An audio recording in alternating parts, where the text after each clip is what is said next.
ഈ ബന്ധം നിലനിൽക്കുമോ? നിങ്ങളുടെ പാർട്ട്ണറായിട്ടുള്ള വഴക്കുകളിൽ നിങ്ങൾ നല്ല രീതിയിൽ വറീഡാണ്.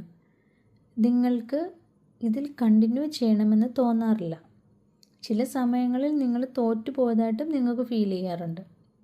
എന്നാലും നിങ്ങൾ നിങ്ങളുടെ ലൈഫിൽ ചില മാറ്റങ്ങൾ വരുത്തുകയാണെങ്കിൽ നിങ്ങൾക്ക് പ്രതീക്ഷയ്ക്ക് വകയുണ്ട്.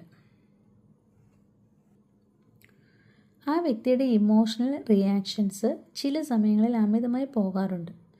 അവരെപ്പോഴും നിങ്ങളുടെ കാഴ്ചപ്പാടിൽ കാര്യങ്ങൾ നോക്കിക്കാണണമെന്നൊന്നുമില്ല.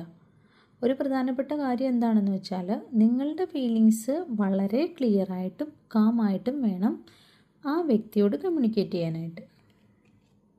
അതുപോലെ തന്നെ ഒരു മെൻറ്ററിൽ നിന്നും നിങ്ങൾ ഗൈഡൻസ് സ്വീകരിക്കുന്നത് എല്ലായ്പ്പോഴും ഒരു നല്ല കാര്യമായിരിക്കും.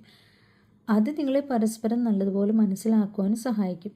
ഇതിനൊക്കെ ചില വിട്ടുവീഴ്ചകൾ ആവശ്യമായി വന്നേക്കാം. സന്തോഷകരവും സംതൃപ്തമായ ഭാവിക്കായിട്ട് നമ്മൾ ചില വിട്ടുവീഴ്ചകൾ ചെയ്യാൻ തയ്യാറാണെങ്കിൽ അതിൽ ചില ഡെഡിക്കേഷൻസ് ആവശ്യമായി വന്നേക്കാം. അതിൻ്റെ പ്രതിഫലം എന്ന് പറയുന്നത് ശക്തവും സ്ഥിരവുമായൊരു ബന്ധം തന്നെയായിരിക്കും.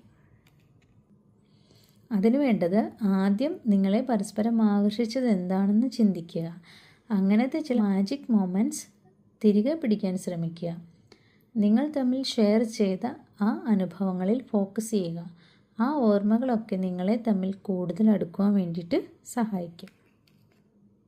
അതുപോലെ നിങ്ങളുടെ ബന്ധങ്ങളിലെ പോസിറ്റീവ് വശങ്ങളെ തിരഞ്ഞെടുക്കുകയും വെല്ലുവിളികൾ നേരിടാൻ ഒരുമിച്ച് പ്രവർത്തിക്കുകയും ചെയ്യുമ്പോൾ നിങ്ങൾക്ക് പരസ്പരം സന്തോഷം നിറഞ്ഞ ഒരു ബന്ധം ക്രിയേറ്റ് ചെയ്യാൻ സാധിക്കും.